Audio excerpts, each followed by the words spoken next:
cannot be bothered to scroll back through the through the thing here. Where Okay, so I'm back in the world, I think. All Yeah, right, yeah, I'm yeah, here. we hear you. And Stella is asking, would you speak to the genre of Oh yeah, yeah. silk I, punk? I see the question. I Yeah. see the question. Yeah, I'll talk about it. Okay, so this is one of those funny things where you start something and then it gets a life of its own.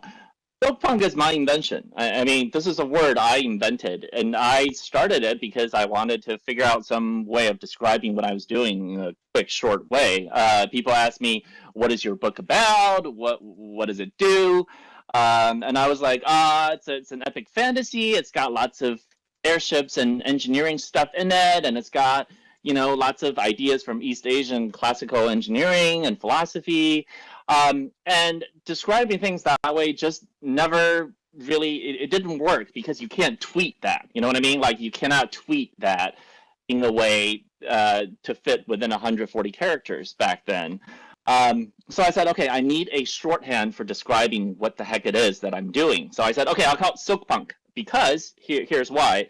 Hmm. It kind of reminds people of steampunk, except it's not Victorian era England technology. Rather, it's technology from the Han Dynasty, the Song Dynasty, the Tang Dynasty, and from classical Japan. So in that sense, silk was one of the most important materials that they used for their technology. So that's what I'm going to call it.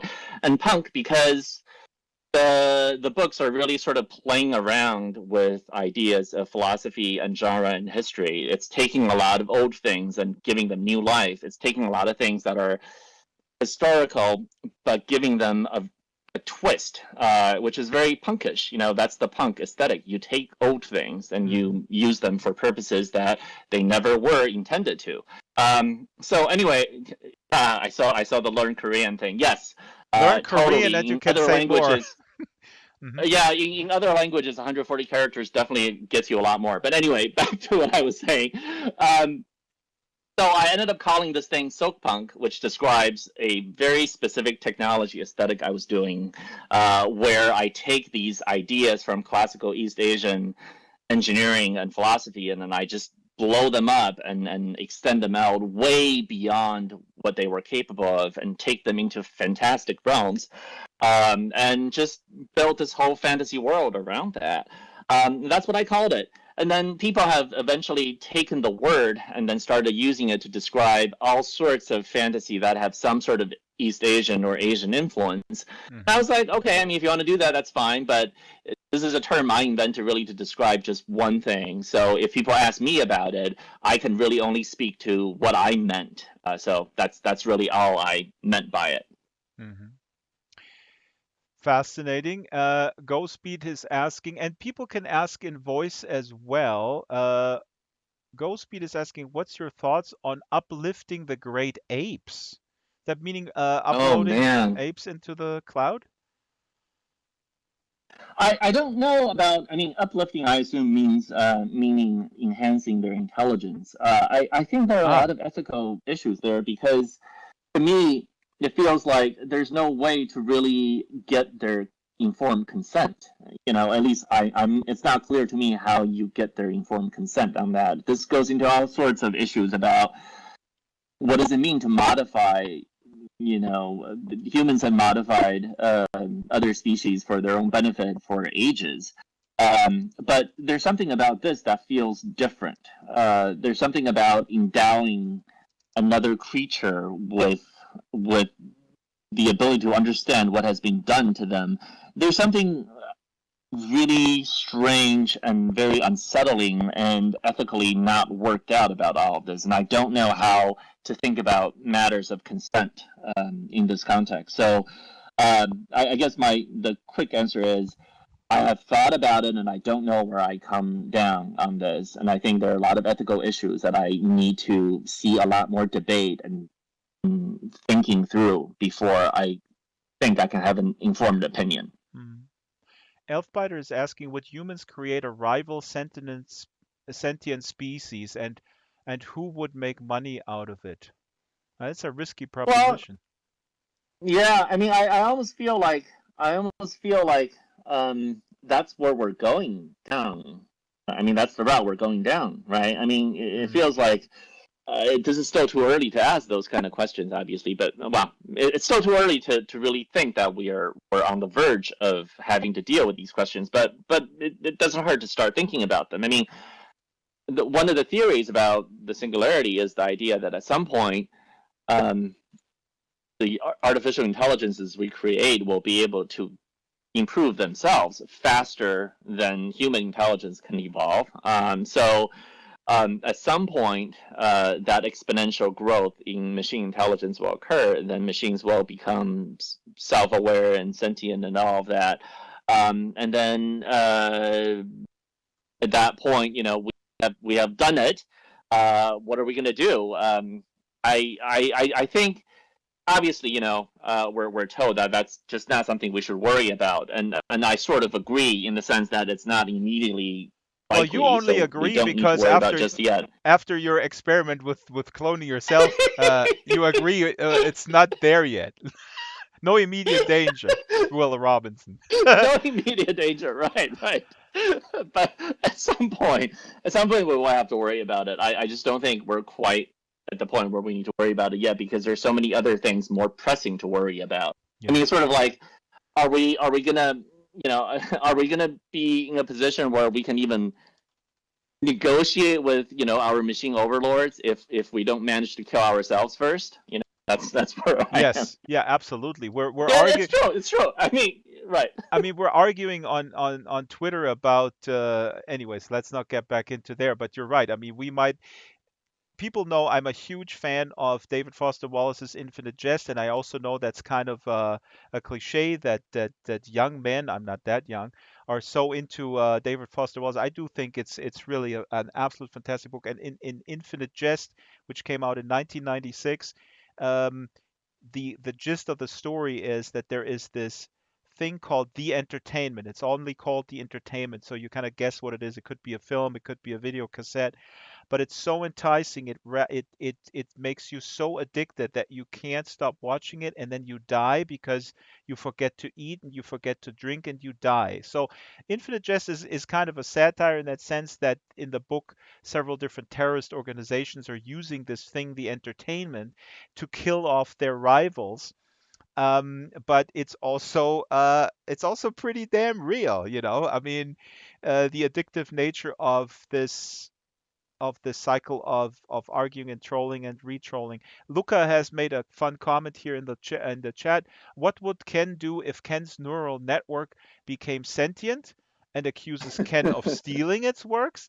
Would you argue that because it wasn't sentient, therefore it's not stealing from it since it wasn't what it is now? Hmm. That sounds like a great argument to me, so I'm gonna go with that, counselor. This is when your child grows up. When you raise a child that you want to be an independent thinker, and then be careful what you wish for, because then your independent thinking child will argue with you for 30 minutes why it's not proper to ask him to bring down the trash. And then, Right, right. so yeah. An act of oppression. Yes, freedom. Where's the freedom at? Uh, I created at least one sentient being, but yeah, let's wrap this up. Ken, again, thank you so much. Last question. Oh, AJ says my 21-year-old does this. He has thoughts. They are not mine. Yeah, you raised a good one, AJ. I mean, it's not my fault. Can't It's pit true. It's can't pin true. this on the world.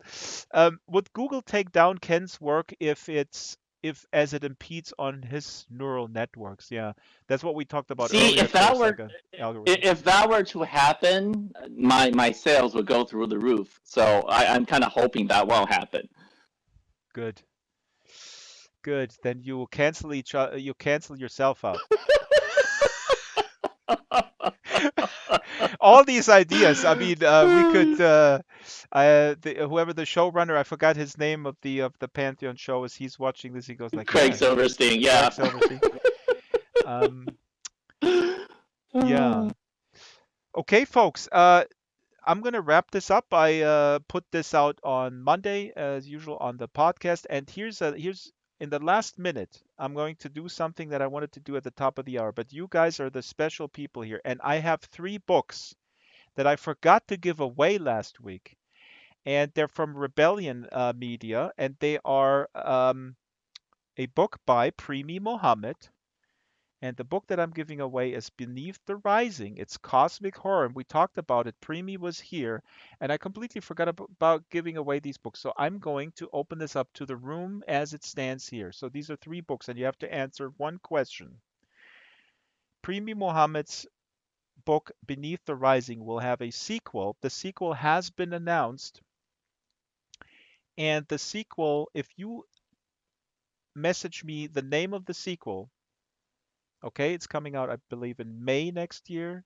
You will get a copy of Beneath the Rising. Beneath the Rising is amazing. It's not Lovecraftian fiction, it's cosmic horror because uh, we